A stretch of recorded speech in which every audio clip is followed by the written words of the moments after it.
I am Shelley and Rothus. The personal story that I started in the year of 2022 is The Dark Tunnel Without Any Escape. One of the chapters that is new to this, that I did not plan, is The Nightmare I Couldn't Wake Up From. In this nightmare I couldn't wake up from, I finally understood what one wise person told me. Anyone who watched that happening to you isn't your friend. My recent situation taught me why that is. During this nightmare, I encountered many friendships that I now understand why they were actually unhealthy, toxic. During this nightmare, the most dreadful part of all of these nightmares was when people who claimed to care about me just watched me going through every nightmare as though they were watching a movie for entertainment. The few friends I thought would stand by my side until the end also swithered away from me. In the end, I learned why these nightmares got worse every single time. I forgave these people who claimed to care about me too many times. How did I finally come to this dreadful realization? I've been evaluating every relationship I've had during these nightmares. In my recent nightmare, it goes all the way back to before my nightmares began. I went back to the first conflict I had with this friend. It was actually due to being humiliated by more than 3 friends who watched me get abused by a person that I had trusted. This is when Unshorn Wizard had verbally abused me in a group that was meant as a safety group when I was trying to escape the dark tunnel with no escape.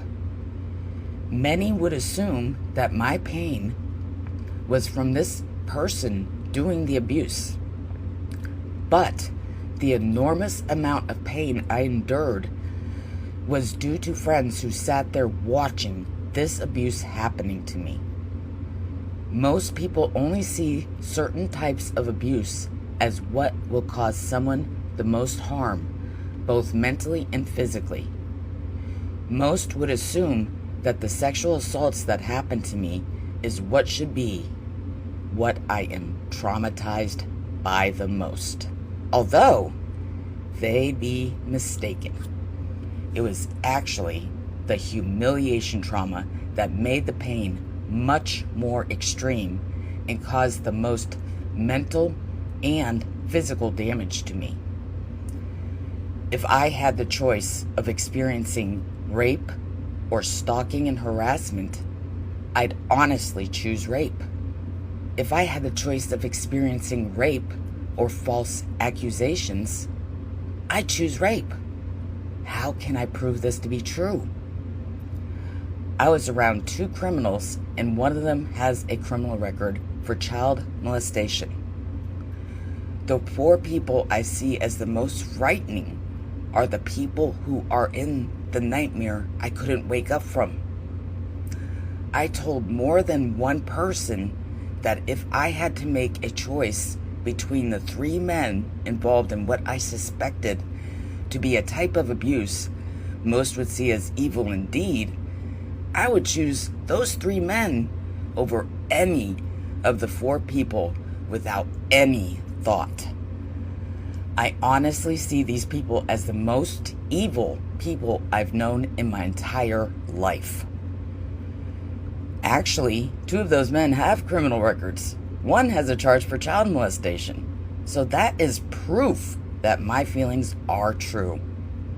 I know most people would find that as very abnormal to feel that way, but that's why I teach that only the victim can know what traumatized them in any situation that they experienced trauma or traumas. How did these evil people become successful at their goals to make these nightmares continue happening to me?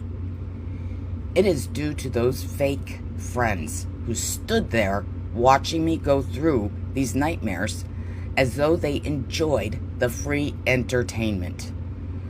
My lesson is that I have accepted and let go of what should be seen as worse than rape. At least the rape ends, but the humiliation trauma will never end. I realize that my own home is a trauma zone because I am the star for several people who enjoy the thrills of watching others suffer. I am surrounded by these thrill seekers every day due to them residing in what should be my safety zone from those trying to harm me. I don't have a safety zone because my home is where I'm living in the nightmare I can't wake up from. My nightmares began when I met the sister I never imagined I could ever have.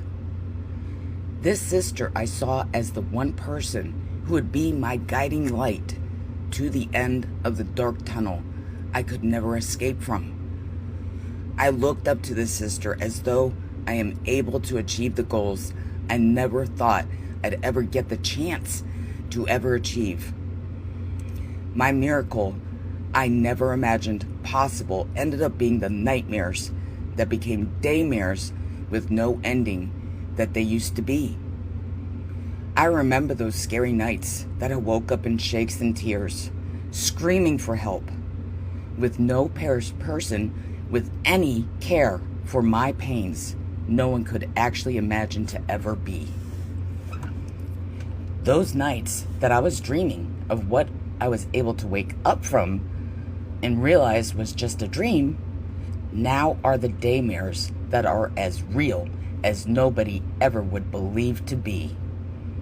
The pains I felt in the past are now what I see as only the beginning of the hellish world I now realize is factual with no doubts indeed. The only hope I felt was when I met Grumster. I thought that I finally found that one person who resembled me. How you ask that can be? I saw myself within this person in a way I never imagined to be possible to ever be. I saw a person who saw a world that was more like the so-called heaven we only delusionally believed to be. This heaven is a place where so-called humans are the magnificent creatures that these wooden books claim us to be.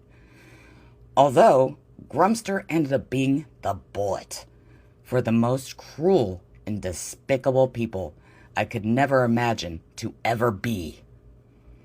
I've never enjoyed scary movies, but I'm the star of that scary movie that these evil thrill seekers got to watch for free. My realization is that I honestly would feel safer and comfortable with murderers and sexual offenders than the evil demons and toxic friends I've had during the nightmare I couldn't wake up from. Let's start from what was actually the beginning of what made my nightmares turn into daymares. Thinking about when I first had this god-awful symptom to when I first started to get social anxiety. I said it was after the situation I described with 3 friends watching me getting abused by Unshorn Wizard. That was just the final traumatic experience of several similar incidents that occurred previously to that. During the time I was living in the dark tunnel without any escape, I was already living my life in a hell full of humiliation. How is that?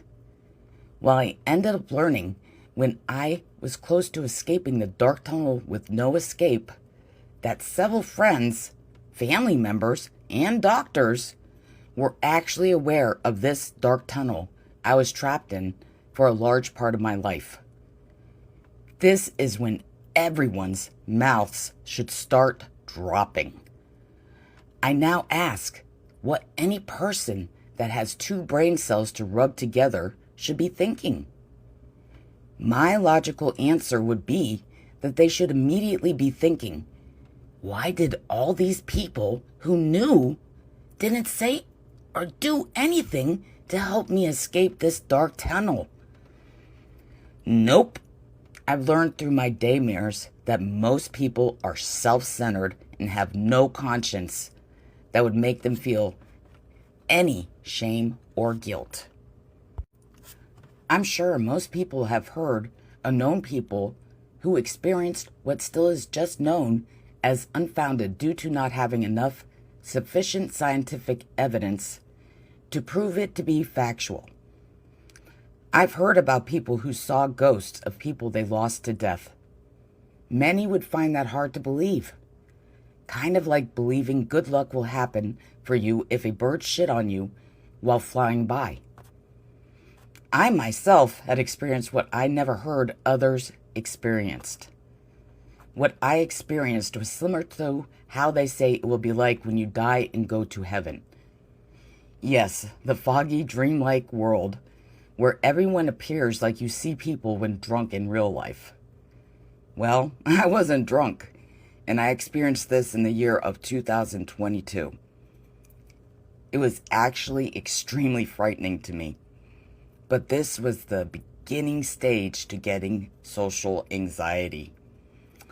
I was walking around an outlet mall known as the Vieira Avenues when I experienced this.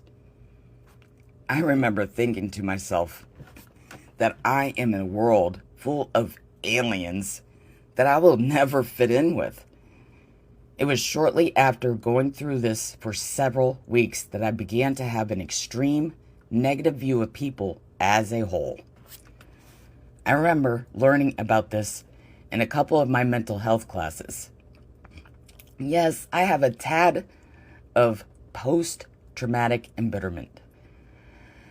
I am an honest person, and I will admit to what I am as well. I personally would feel ashamed if I didn't stand by the practice what you teach motto and be a hypocrite. I made one promise to myself when I was a teenager. That promise is that I'd never be anything like my abusers. Although after the traumatic experiences I've had in these daymares, I'll be honest that I've had several intrusive thoughts that involve giving certain people a good taste of their own medicine. So you're probably going to wonder why I'd be experiencing this now. Well, I'll start with certain people who I foolishly saw as friends in the nightmare I can't wake up from. First person would be my friend Tahid. When we met, it was due to his curiosity of who I am, based on the rumors that were viciously being spread about me.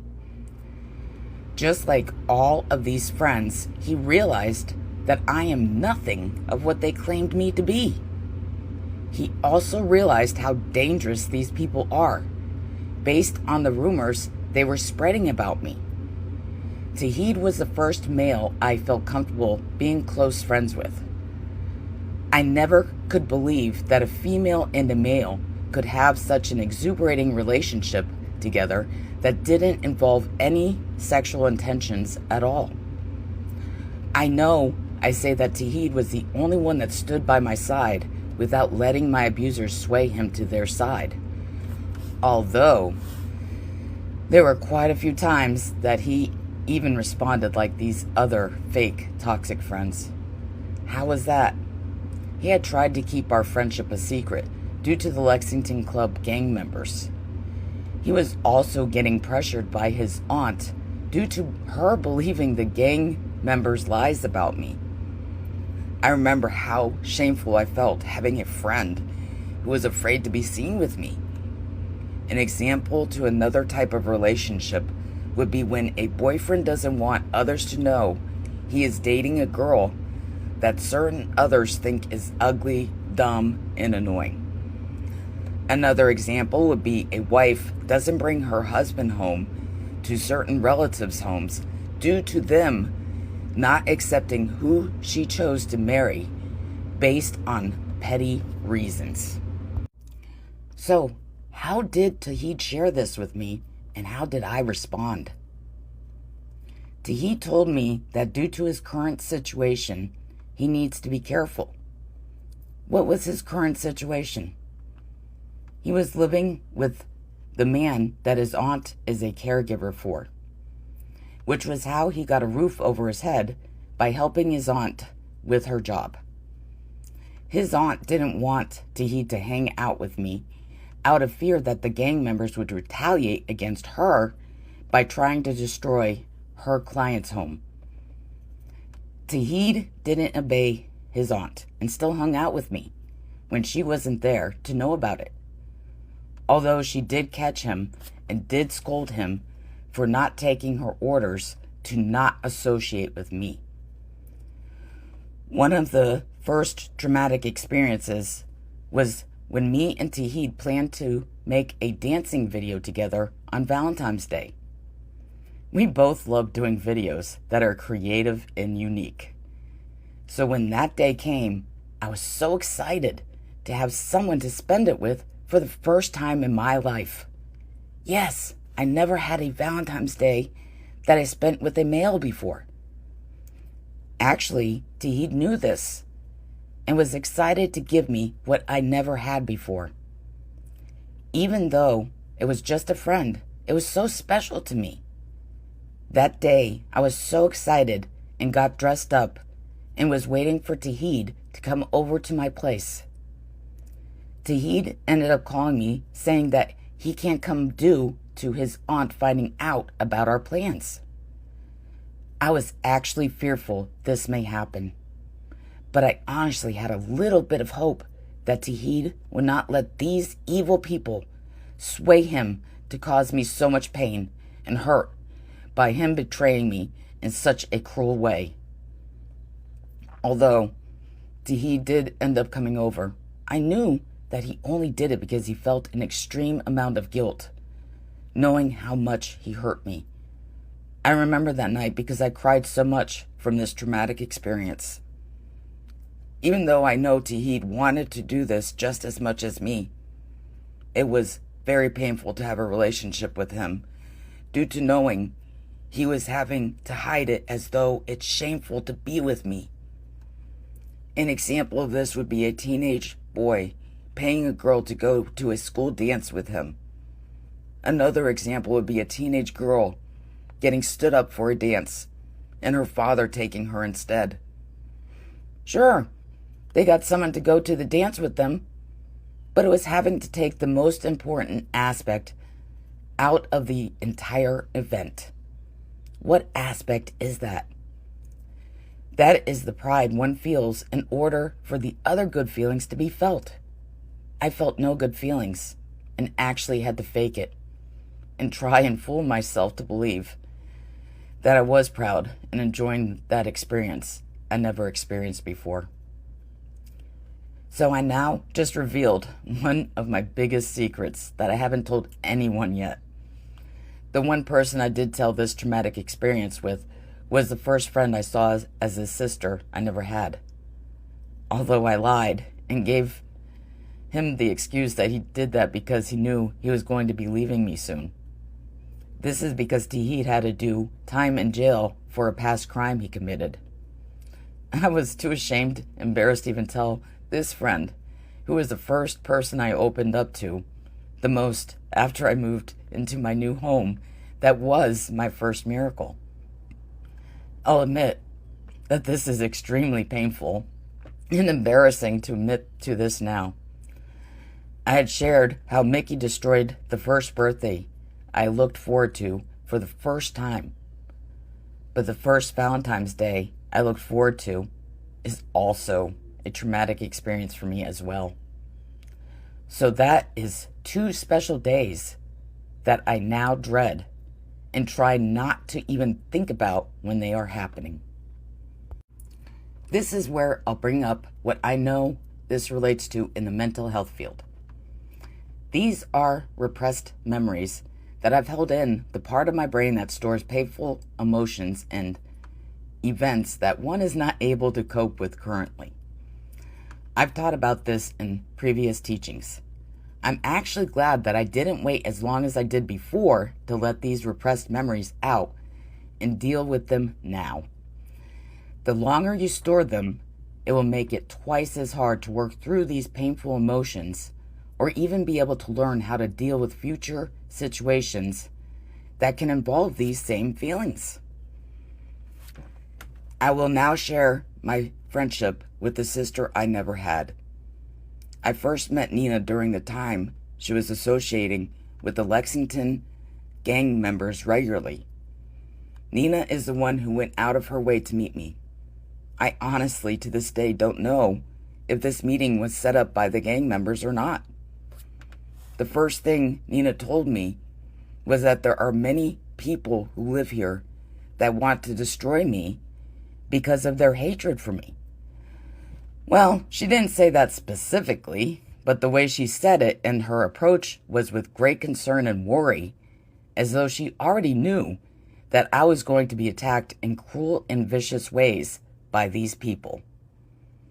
My response was shock, due to the fact that I didn't even know who these people were, since I mainly stayed to myself and only occupied small areas around the apartment complex I reside at. So it was extremely creepy due to the fact that it was obvious that people were going out of their way to spy on me and also getting others to find out more about me. I never told Nina what I had felt throughout our entire relationship, that it was a relationship that caused me to feel extreme shame and embarrassment. An example of this would be that child or teenager in school that has only a couple friends that have rules that only harms one person in that relationship. This rule is that they can only be friends with that person as long as others don't know that they are friends.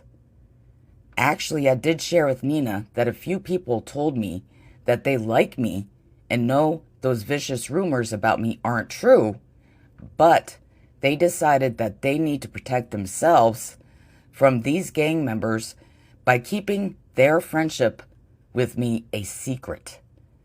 I couldn't deal with those painful words when Nina told me that she is also afraid to be seen with me and that she also tries to avoid being seen with me out of fear that these gang members will attack her if they find out that she is close friends with me. Talk about a gigantic stab to your heart and soul. I will give a couple situations that happened regularly throughout my relationship with Nina. First would be when Nina was at the gang meetings that were under the pavilion outside the apartment complex. I will reveal a secret that I myself had as a repressed memory.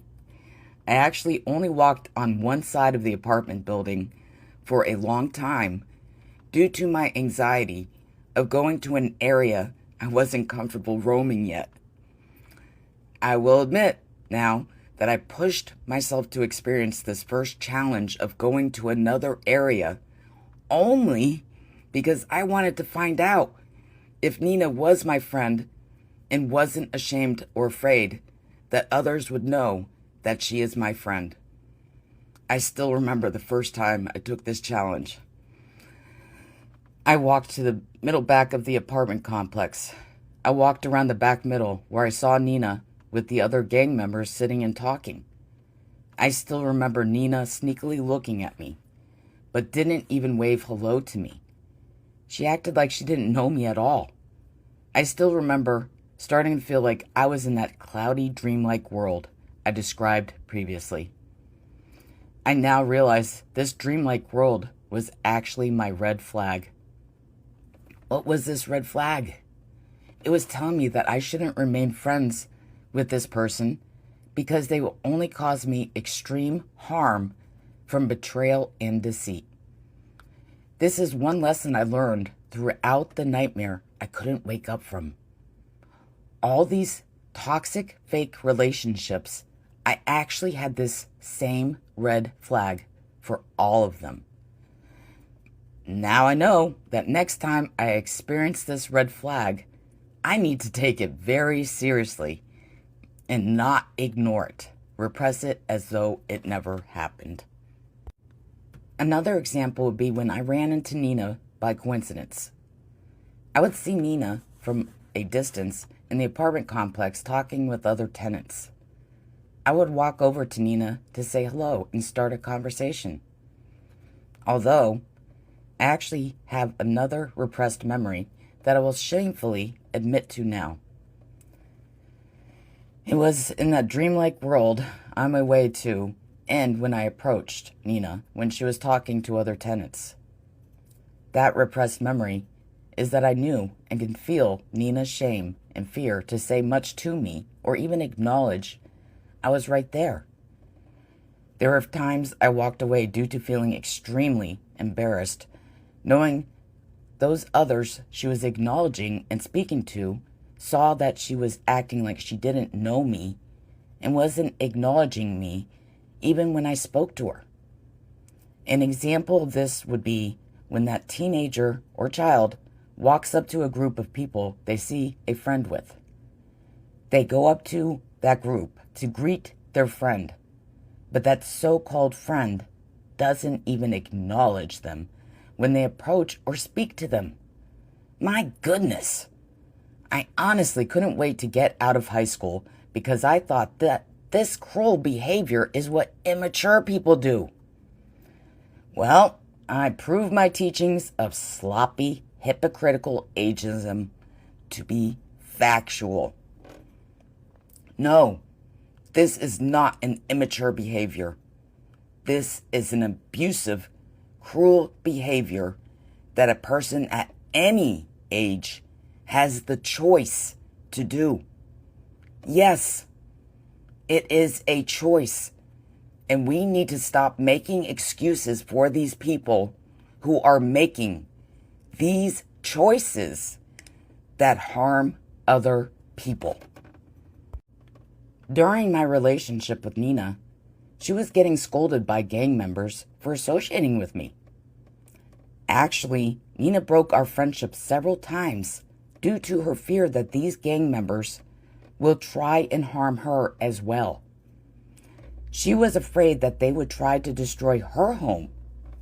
Well, I just realized that Nina must have known that these gang members' main abuse plot goal was to destroy my home, that she knew was my first miracle. Although she never warned me about their plans of doing this to me. I never shared with Nina the extreme pain I felt throughout our entire relationship.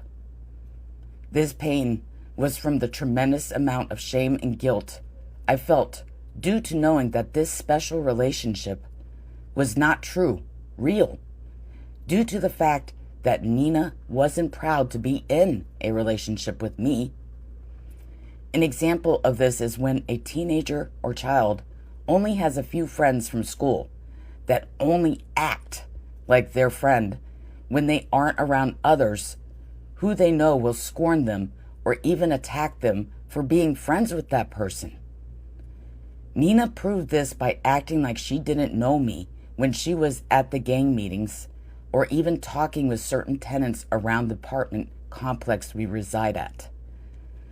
I still remember the extreme pain and shame I felt when Nina wouldn't even look at me or acknowledge me when she was with any of these people. Throughout my entire relationship with Nina, I felt so low, like I had no value in this relationship due to the fact that she was only pretending to be friends with me because she felt sorry for me. I realize now that Nina only did this for her own personal benefit.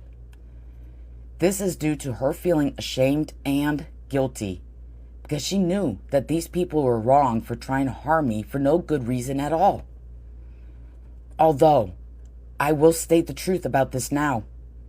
This fake friend is worse than those gang members because they actually are the reason I was extremely traumatized by the abuse these gang members chose to do to me.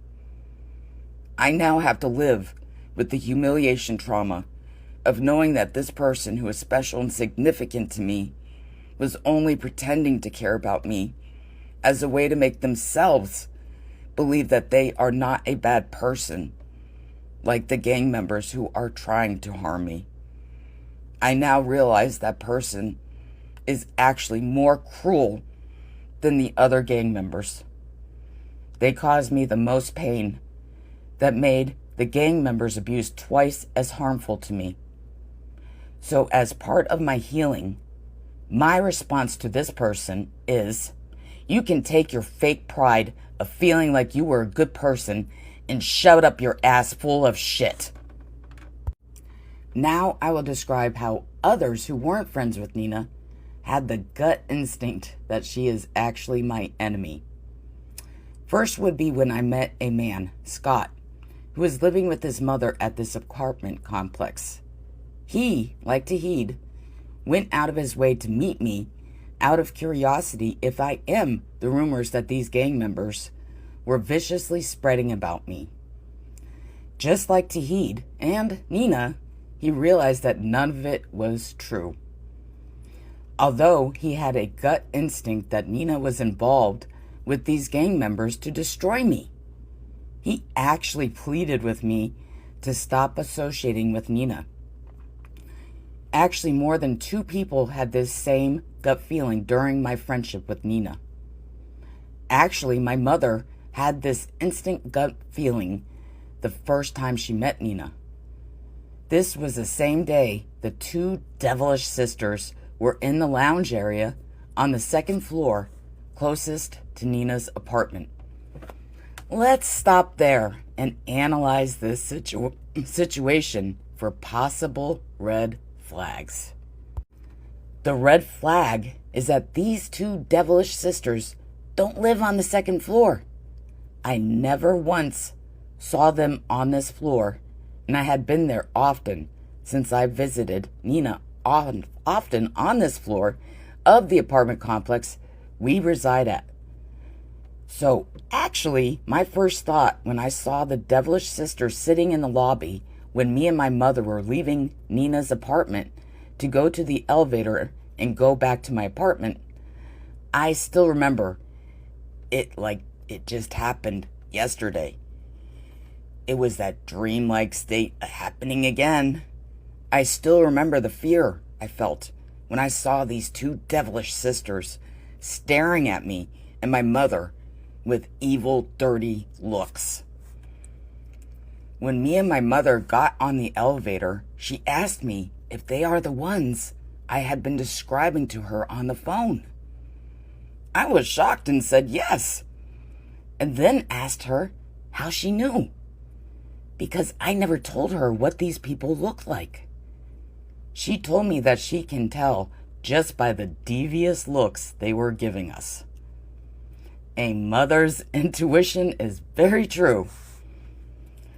Another example is that my mother was already suspicious that Nina is a part of this group that is trying to harm me.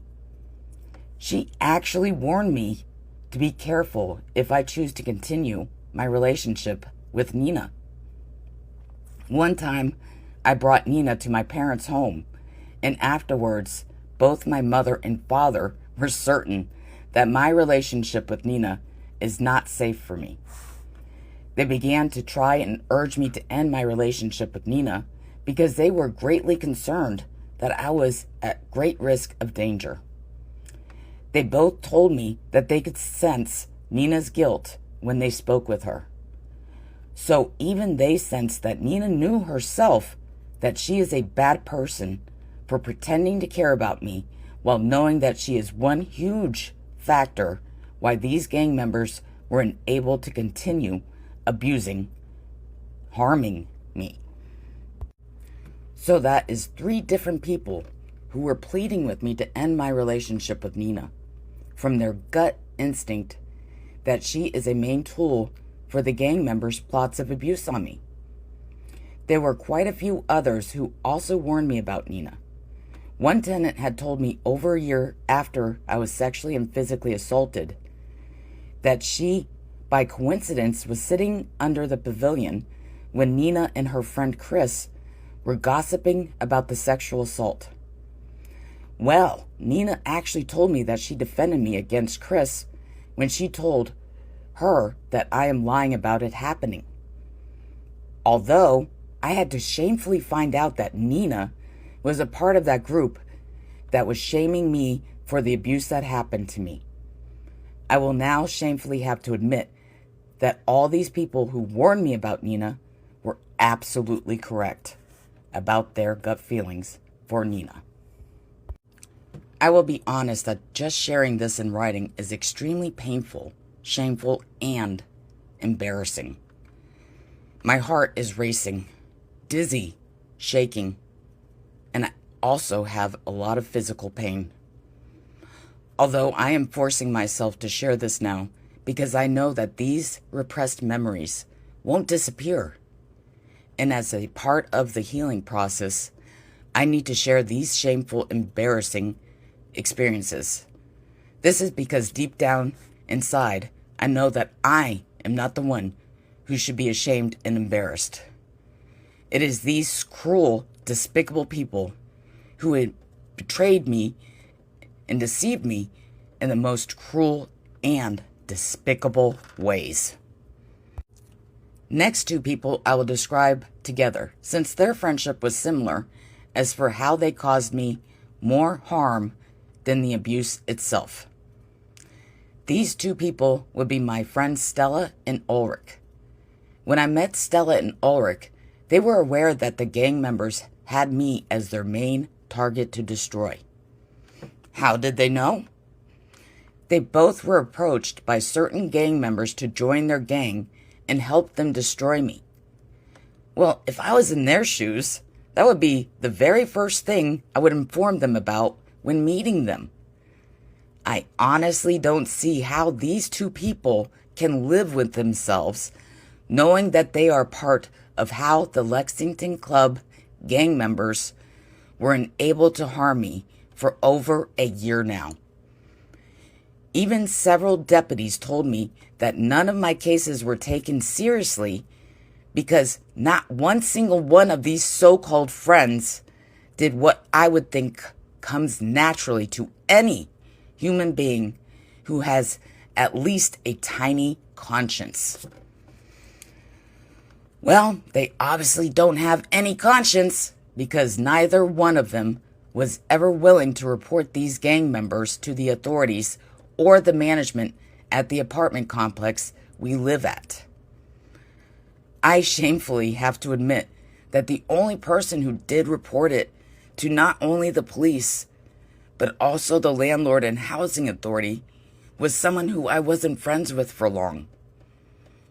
Actually, she was the only person who was willing to help me when I shamefully asked her to help me when all of these so-called friends actually abandoned me and left me out for the wolves to eat me alive.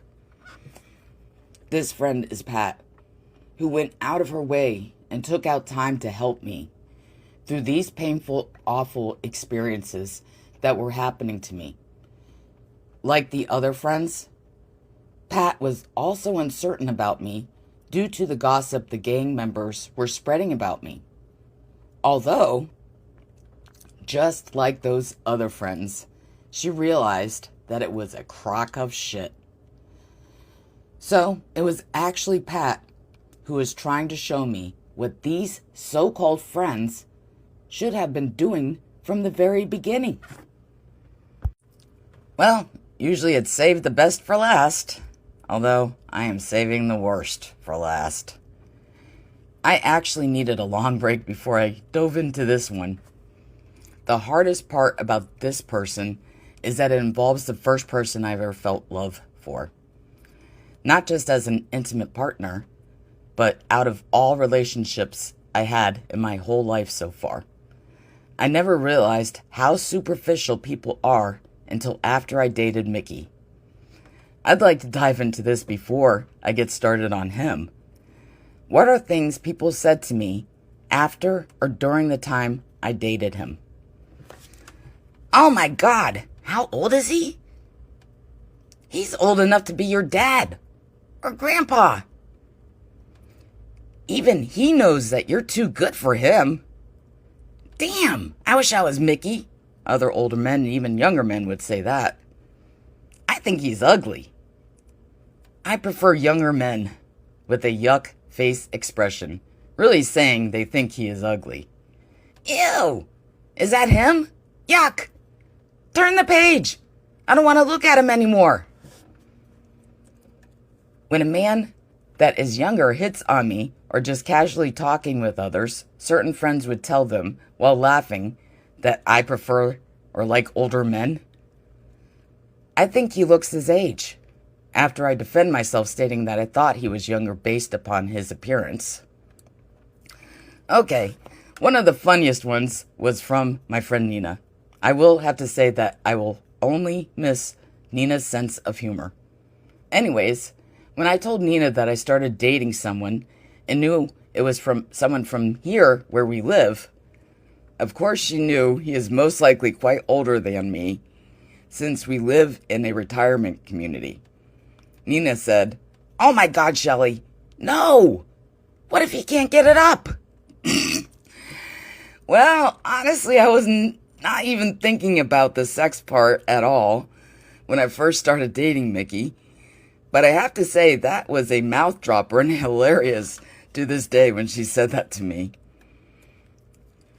Well, I know people who are with younger men than Mickey, and I personally find certain guys they dated or currently are dating to not be attractive.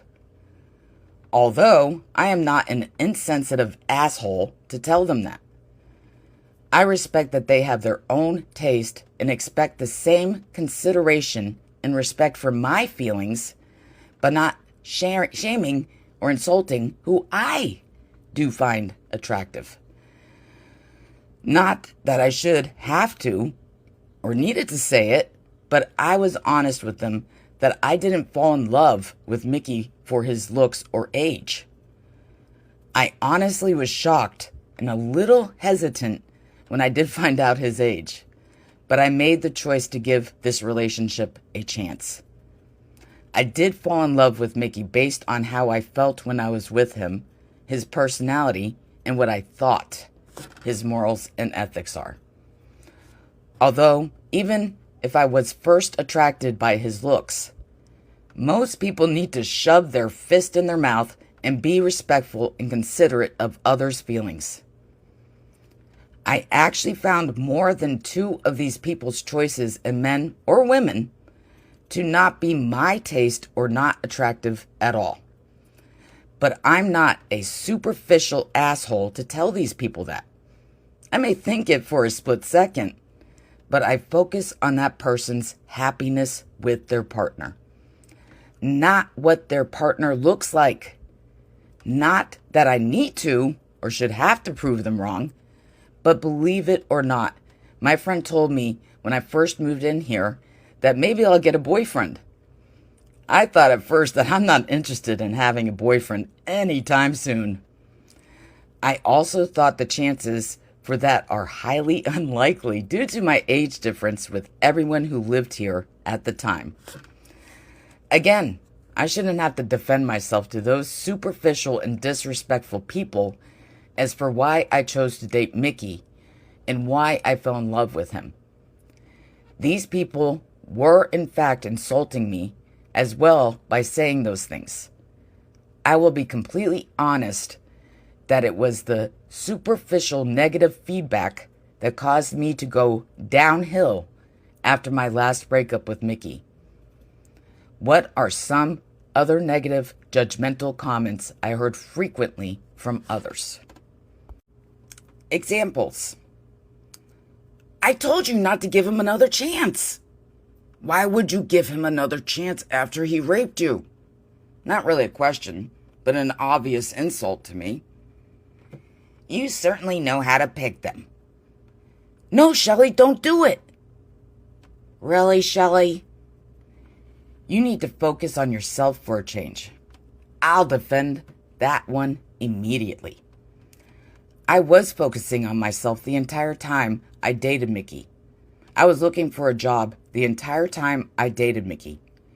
Not that it's anyone's effing business, but thanks for the insulting assumption about me. I knew he's going to betray you by going back to the gangs. He's too weak to follow through with his promises to you. Duh. I already effing knew that. But thanks again for insulting me by thinking I don't have two brain cells to rub together. Stay away from him. He's dangerous. Duh. I'm not stupid.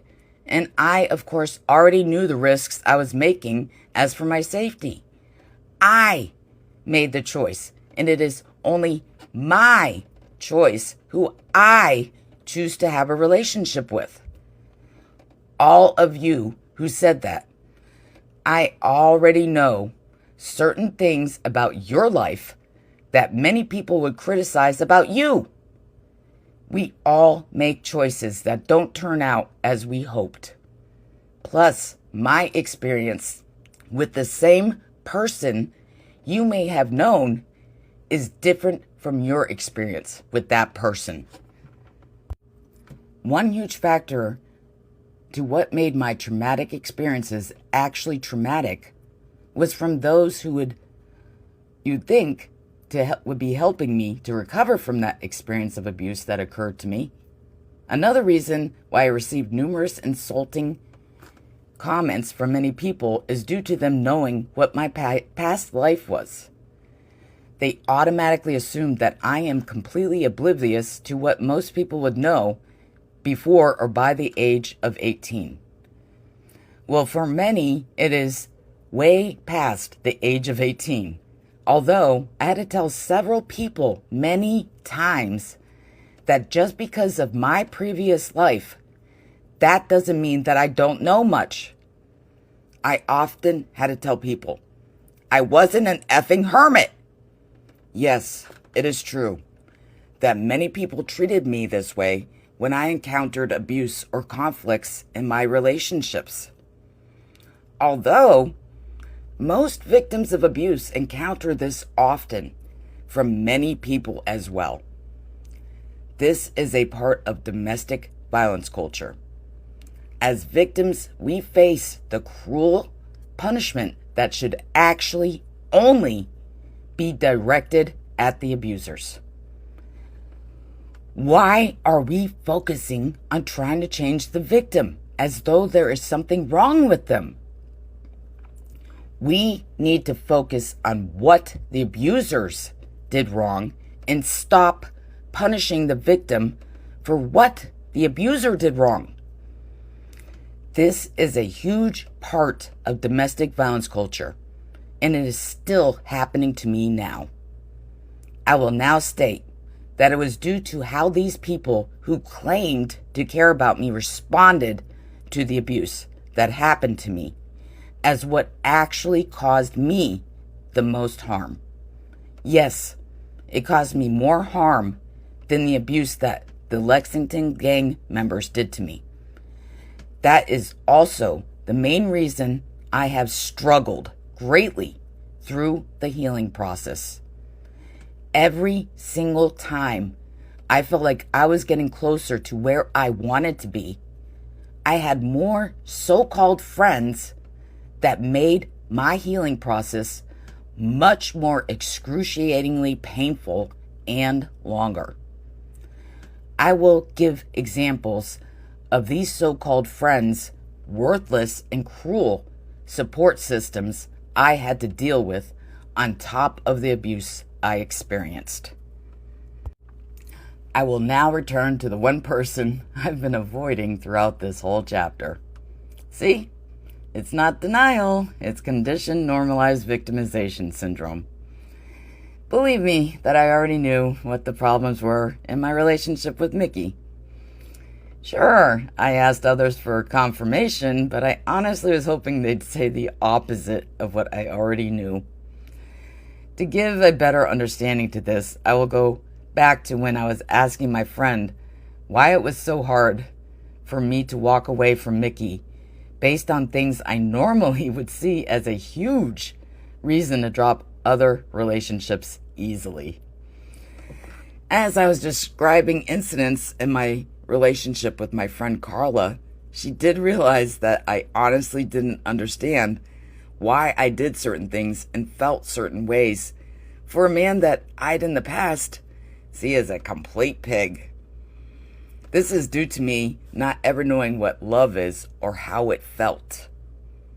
Well, it was my friend Carla who helped me understand why I kept trying to rebuild or save my relationship with Mickey. My friend Carla told me, "Shelley, that is love." I immediately denied it, stating what most think I don't realize, which is how he treated me and certain things he did that I myself know should never be tolerated in any relationship that is healthy. When I told my friend I don't understand how it's love when he's hurt me so much already, she said, "Shelley, love is a feeling." I said, "Oh, fuck. No way. Are you seriously saying that I'm in love with Mickey?"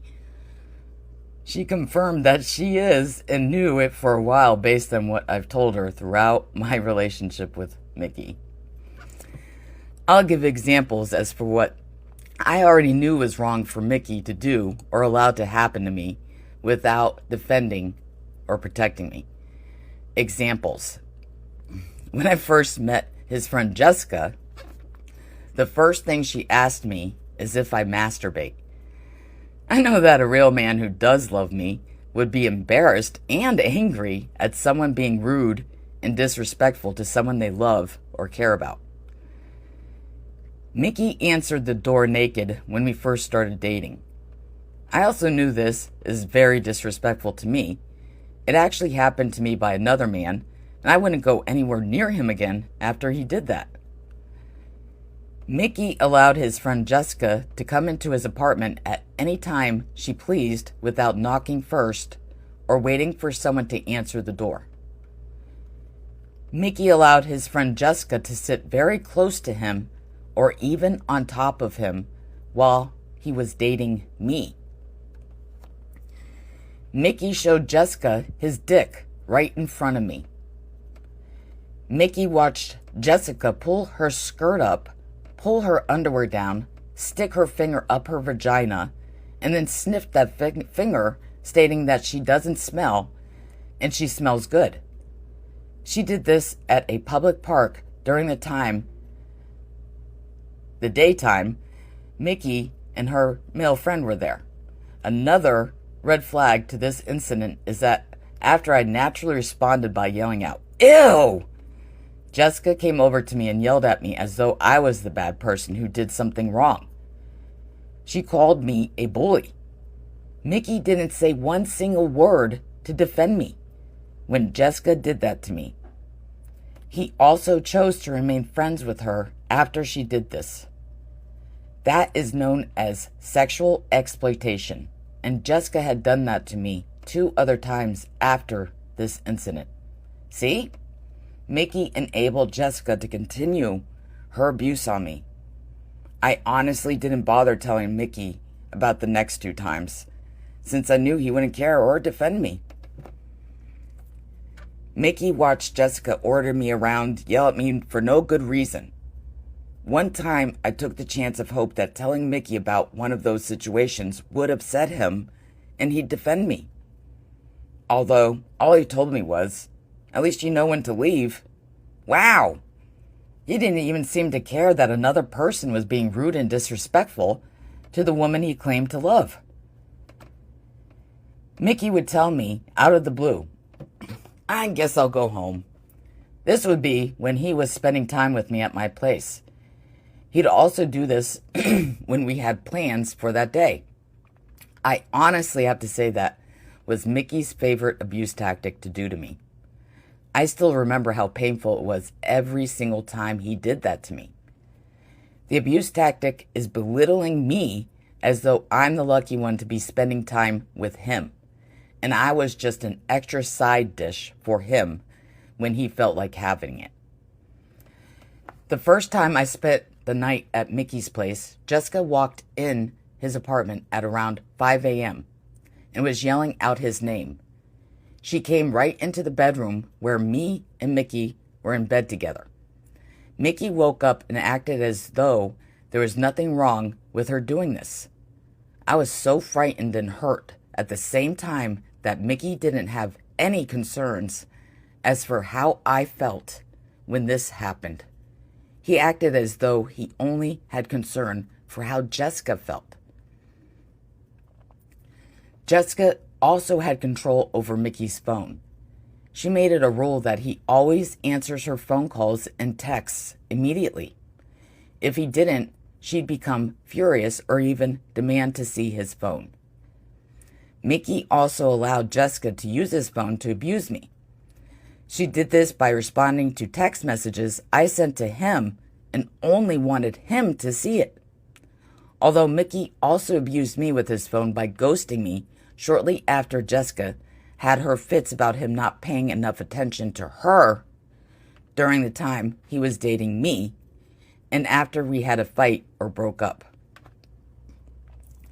When I gave Mickey a second chance, all I asked was that he either gets his key back from Jessica or he changes his door lock. I didn't even ask him to end his friendship with Jessica, even though I myself knew that I shouldn't have to ask him to do that. I already knew that if he really loved me as much as he claimed, he would have done this a long time ago. But it's true that your feelings can override your thoughts. Mickey promised me that he will do that, although after weeks of waiting, he ended up telling me that he isn't going to do it. Twice the hurt and humiliation, because now I'm a double fool. I told him from the start that if we are going to get back together, he needs to do the one thing, or else I won't give him another chance. Mickey raped me. Well, this is proof that the rape is the least traumatic part of this whole relationship, because the rape happened before a bunch of the other stuff I just mentioned. Mickey sat in Jessica's car, listening to her threaten to leave me at Walmart at night when a lightning storm was about to start. That same night, he watched Jessica physically threaten me. All he said when I asked him if he's going to defend me was, "I'm just watching." This is when I was in a dreamlike state. I still remember walking away from Mickey and Jessica down the hallway. It was so foggy, and it almost felt like I was weightless while walking away in so much pain. I was extremely hurt, humiliated, and afraid at the same time.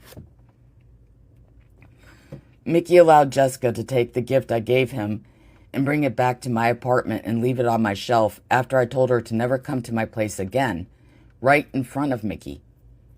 I was just getting back to my apartment when I heard some noise down the hall and saw someone was at my apartment entrance. I knew it was Jessica. I was in a dreamlike state when this happened too. I felt twice as much pain and humiliation when I saw that the gift I gave Mickey was returned to me by Jessica. How could I not be humiliated? The man who claimed to love me allowed this woman to abuse me without any care whatsoever. Mickey broke up with me, telling me out of the blue that he is leaving and isn't coming back. He didn't give me any reason as for why he was breaking up with me. This was the next time I was in a dreamlike state. I felt like fainting when this happened. Actually, this dreamlike state happened immediately when Mickey called me when I was walking down the hallway from my apartment when he was visiting me. Before I turned around, I immediately went into a dreamlike state. I still remember this night like it just happened. I still remember Mickey asking me to come over to him when he was standing in front of my apartment with just his head out enough for me to see him. That dreamlike state was the red flag that Mickey was going to betray and deceive me in the worst ways I could never imagine. It was true, because this is the day he returned to the gang and started to engage in abuse they did to me for over a year now. Mickey broke up with me shortly before both of our birthdays that we planned on spending together. I didn't find out until the day of the one birthday I looked forward to for the first time in my life that Mickey had left me for a woman that lives in the same apartment complex. Mickey caused me the most humiliation by watching both Margaret and Jessica insult me right in front of him. Mickey knew that the Lexington gang members were trying to harm me by making up lies on a petition to get me evicted from my home. Mickey became friends with the main gang members, including his new girlfriend, who were trying to get me evicted. These people were spreading vicious rumors about me to other tenants, which is why I ended up getting stalked and harassed by more than 7 people. All of these people live in the same apartment complex that I do. Mickey engaged in the abuse regularly by being with those who are stalking and harassing me. Mickey started to stalk me on a regular basis along with his girlfriend and Jessica. Mickey humiliated me enormously by associating with people who he knows are trying to destroy me. Mickey did this frequently. This is what intensified the traumatic experiences to become the most traumatic experiences I've ever had or could ever imagine possible to ever be done, especially by the first person I ever loved. Can you imagine how humiliating it is to me every single day, knowing that a ton of people that knows me and Mickey were a couple? Most of these people know that I love Mickey. I now live in a trauma zone to these so-called friendships and the person I loved who caused me the most pain I could never imagine ever possible to happen by people who claim to care about you. These people got a free live show to see a haunted movie that can't be rated because it is a scarier movie that is worse than a bunch of murderers and rapists in it. I gave Mickey another chance. He ended up breaking his promise again to me. Although I honestly didn't have hardly any hope that he would keep his promise to me this time. I gave him the same personal boundary I have for everyone in my life now, which is I will not associate with anyone who is a direct cause to trying to get me evicted from my home. He broke this promise by associating with Jessica and also defending Jessica after she walked into his apartment hollering and screaming at me for not wanting to be friends with her. Jessica also lied several times, and I caught her on every single one. Mickey just sat there and said nothing to defend me. I knew then that was the final ending for me and Mickey. I will now defend myself to what most people are going to think to say to me. Mind your own effing business. It is my choice who I choose to have relationships with. I shouldn't have to explain my choices to anybody unless I want to and choose to. All these people do things that others see as stupid and wrong. But like my situation, you are not me, and you don't know how you'd actually respond if you were in my situation. Why? Because every relationship is different based on what I've learned from my relationship with Mickey. I have actually dropped many relationships with people who did one acceptable thing to me in a relationship. But that's because every relationship and situation will be different. Just like we hope we know how we will respond if we are in a dangerous situation, such as being held at gunpoint. But we are human, and our responses to danger come naturally without thought. This is known as the flight, fight, and freeze reaction. So take your insults and judgments and shove them up your mouth full of shit. I will share because I want to. I honestly have zero regrets for giving Mickey another chance.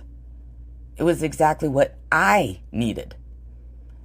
As my friend Beth suggested for me to say to these judgmental people, who actually caused me to feel emotional pain after the breakup, this is what she said, then tell them it doesn't matter what they think. If they can't say anything positive, just be quiet. It wasn't the breakup that traumatized me. It was actually how others responded to my breakup with Mickey that traumatized me. This includes Mickey as well. Mickey acts like he doesn't even know me. Mickey saying hi to Nina only when I was with her. Mickey watching people stalking and harassing me. Mickey associating with those who harmed me by trying to get me evicted from my home, stalked and harassed me, physically threatened me, sexually exploited themselves to me, and verbally abused me. Mickey stalking me. Mickey watching his girlfriend mimicking my laugh or laughing at me when she saw me. Mickey listening to these people talk crap about me, knowing they are lies. Mickey agreeing to do abuse plots on me. Mickey not warning me that these people are trying to get me evicted. My so-called friends ending our friendship after an abuse situation happened to me. My so-called friends treating me like I'm a burden for sharing my emotional pain and struggles with them. My so-called friends getting mad or even yelling at me to not speak about the emotional pain or struggles I'm having from the abuse. My so-called friends blaming me for why the abuse is happening. My so-called friends minimizing the abuse that is happening to me as though I'm over-exaggerating the abuse that is happening to me. My so-called friends watching this abuse happening or even knowing about it and not reporting it to the proper authorities. This includes my so-called family members who witnessed abuse situations and didn't report it. Yes, I was informed by the police department that if I had witnesses to any of these crimes, they would be able to help me more. Only one person did report it after I asked her to.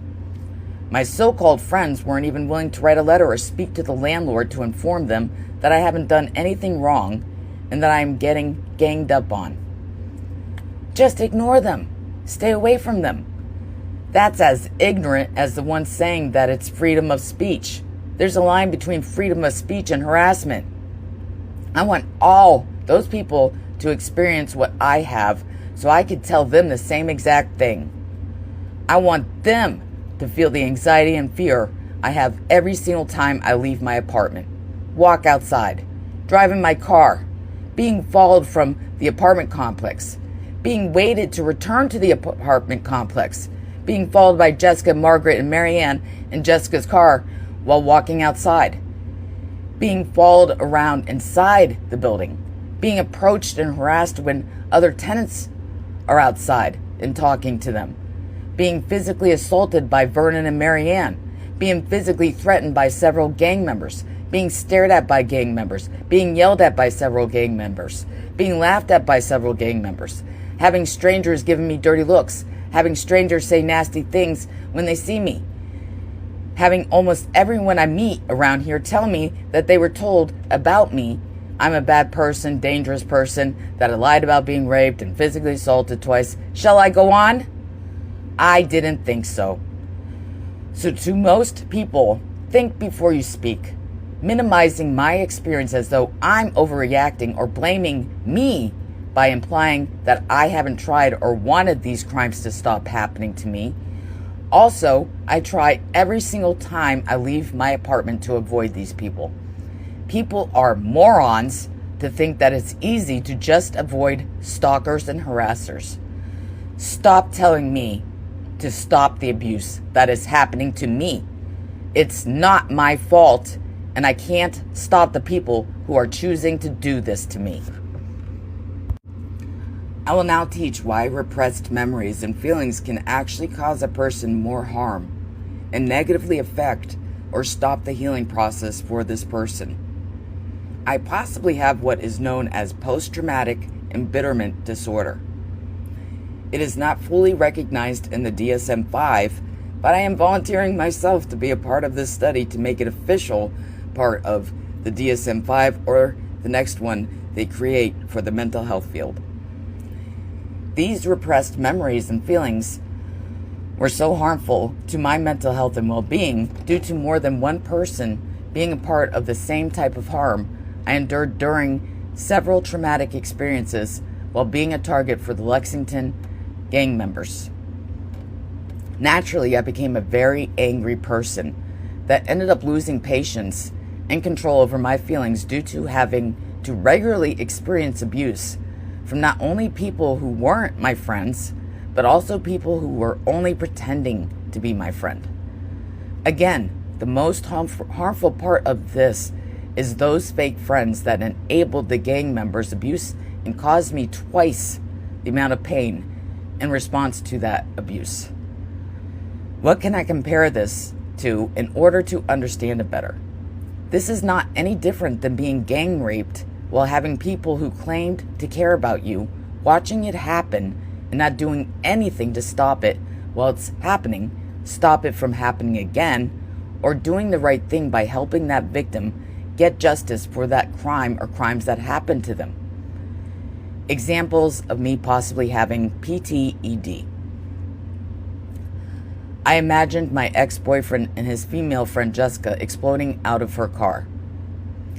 I wished I could legally meet up with certain people involved in the abuse in an area where I could physically harm them for justice of the harm they caused me. I imagined my ex-friend Nina drowning so I could just walk past her and not help her. I wanted her to feel the same pain I felt every time she refused to help me by reporting the abuse she knew about and what she witnessed in person as well. I imagined one of my friends who claims to be holier than thou to fall from the sky and land on a gigantic dildo and have it go up her beep and out of her mouth. Since she spread lies about me and also tried to destroy my home with Nina. They both even tried to get me to lose my housing voucher based on lies that I actually have evidence for and already shared with the authorities. I hope two of my friends ended up losing everything and came crawling back to me to help them because all these people they didn't defend me against actually don't care about them at all. My revenge would be me laughing at them and not helping them, just like they didn't care about my pleas for help and ended up having nobody by my side. My most recent example is when I realized I have a problem and need to get therapy for it. I had begun to impulsively think about revenge plots and started to have urges to actually do these revenge plots after a friend deceived and betrayed me.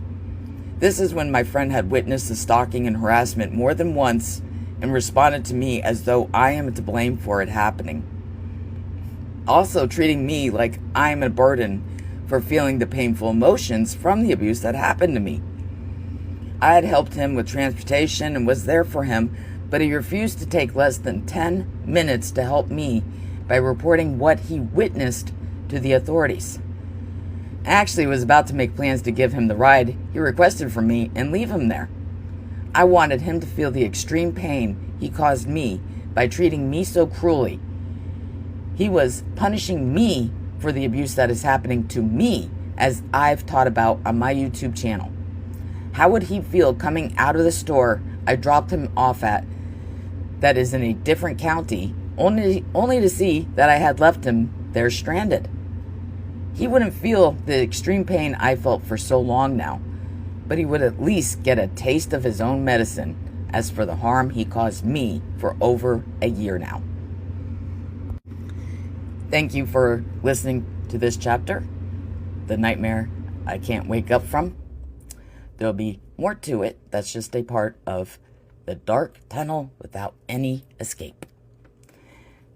Hope to have you come back for more. This is Shelley Rothus, and I'm a different kind of victim.